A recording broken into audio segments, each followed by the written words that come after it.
ഇത് സരിക. കൊച്ചിയിലെ പ്രൈവറ്റ് സ്ഥാപനത്തിൽ വർക്ക് ചെയ്യുന്നു. എൻ്റെ കോളീഗാണ്.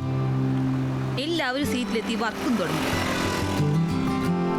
ഞാൻ ഇങ്ങോട്ട് കയറി വന്നപ്പോൾ പോലും അവളെന്നെ മൈൻഡ് ആക്കിയില്ല. സരിക അവളുടെ ഫേവറേറ്റ് പേഴ്സണെ കാത്തു നിൽക്കുകയാണ്. ആ താളിങ്ങെത്തിയല്ല.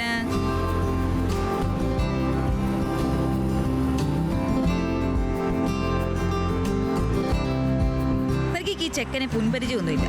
പിന്നെ എങ്ങനെ ഫേവറേറ്റ് ആയി എന്നൊക്കെ ചോദിച്ചു കഴിഞ്ഞാൽ അയാളല്ല, അയാളുടെ കയ്യിലിരിക്കുന്നതാ ആ ബോക്സാണ് അവളുടെ ഫേവറേറ്റ്. അത് കൊണ്ടുവന്നത് കൊണ്ടാണ് ഇന്നിവൻ ഫേവറേറ്റ് ആയത്.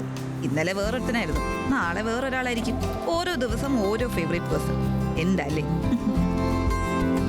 അവളെ ഈ റിയൽ എസ്റ്റേറ്റോ റീറ്റെയിലോ ഈ എന്ത് സാധനമെന്ന് എനിക്കറിയില്ല, അങ്ങനെ എന്തോ ഒരു തെറാപ്പിയിലാണ്.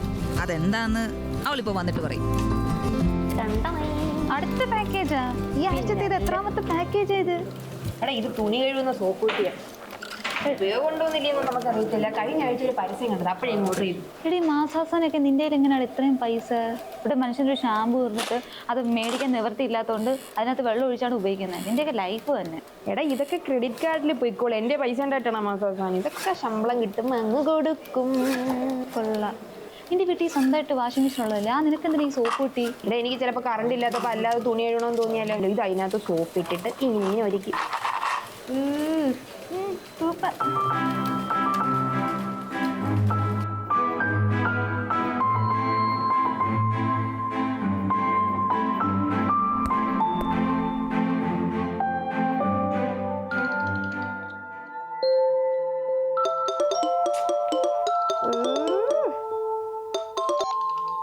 ഹലോ. ആ എടാ ഞാൻ ഇപ്പം ഇത്തിരി തിരക്കില്ല. ഞാൻ നിന്നെ ഫ്രീ ആകുമ്പോൾ അങ്ങോട്ട് വിളിച്ചാൽ മതിയോ? ഓക്കെ ശരി ഓക്കെ ബൈ.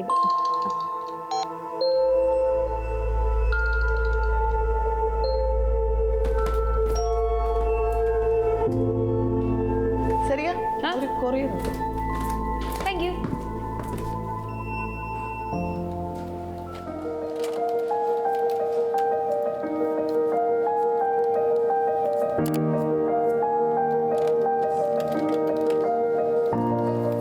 അല്ല ഇന്നലെ ഒന്നും വാങ്ങിച്ചില്ലേ? അതല്ലേ ഇലക്ട്രിക് നെയിൽ കട്ടർ. പഴയ നെയിൽ കട്ടർ ഉപയോഗിച്ച് മടുത്തടാ. അതുകൊണ്ട് ഇനി പുതിയ ഇലക്ട്രിക് നെയിൽ കട്ടർ ഉപയോഗിക്കാന്ന് വെച്ചു. എടാ ഞാനൊരു കാര്യം ചോദിച്ചോട്ടെ, ഇങ്ങനെ ഒരു ആവശ്യമില്ലാത്ത സാധനങ്ങൾ മേടിക്കുമ്പോൾ നിനക്ക് അതിന് എന്തൊരു ബൂസ്റ്റ് കിട്ടുന്നത്? എനിക്കൊന്നും നിനക്ക് എന്തോ വാങ്ങിച്ച പ്രശ്നമാണ്. എനിക്ക് കുഴപ്പമൊന്നുമില്ല. ഇതൊക്കെ ഒരു റീറ്റെയിൽ തെറാപ്പിയാണ്. അതൊക്കെ ചെയ്യുമ്പോൾ നമുക്ക് മനസ്സിനൊരു സുഖം. റീറ്റെയിൽ തെറാപ്പിയോ? അതെന്തുവാ? അറിയത്തില്ല? ഇല്ല. നമ്മൾ ഈ ജോലിയൊക്കെ കഴിഞ്ഞ് ജീവിതം വേർത്ത് ആകെ സെറ്റായിട്ട് വീട്ടിൽ പോകുമ്പോഴത്തേക്ക് എന്തെങ്കിലുമൊക്കെ ഓർഡർ ചെയ്യുമ്പോഴോ വാങ്ങിക്കുമ്പോഴോ നമുക്കൊരു ക്വിക്ക് സെറോട്ടോണിൻ ബൂസ്റ്റ് കിട്ടും. അതാണ് ഈ റീറ്റെയിൽ തെറാപ്പി എന്നൊക്കെ പറഞ്ഞത്. മനസ്സിലായോ? നീ ട്രൈ ചെയ്ത് നോക്ക്. നല്ല മാറ്റം ഉണ്ടാവും നിനക്ക്. നമ്മൾ ഈ സ്ട്രെസ് പിടിച്ച ജീവിതത്തിൽ നിന്ന് ഒരു മാറ്റം വേണ്ടടാ നമുക്കൊക്കെ. വേണ്ട, എനിക്കിതാ ഇഷ്ടം. ഞാൻ പോകുന്നു. മടുത്തെനിക്ക്. ഓക്കെ പിന്നെ ഒക്കെയാണ് റീറ്റെയിൽ തെറാപ്പി ആദ്യമായിട്ട് കിട്ടും.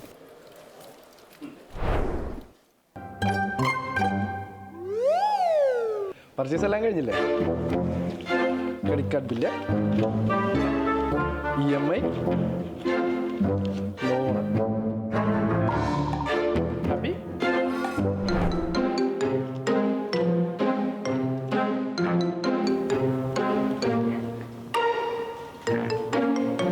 ആഹാ, ഇതിപ്പോ എല്ലാം ഉണ്ടല്ലോ.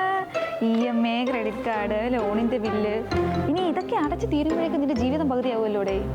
ഞാനൊരു കാര്യം പറയട്ടെ, നിനക്ക് റീറ്റെയിൽ തെറാപ്പി ഒന്നും അല്ല വേണ്ടത്, നല്ല ഒറിജിനൽ തെറാപ്പിയാണ്.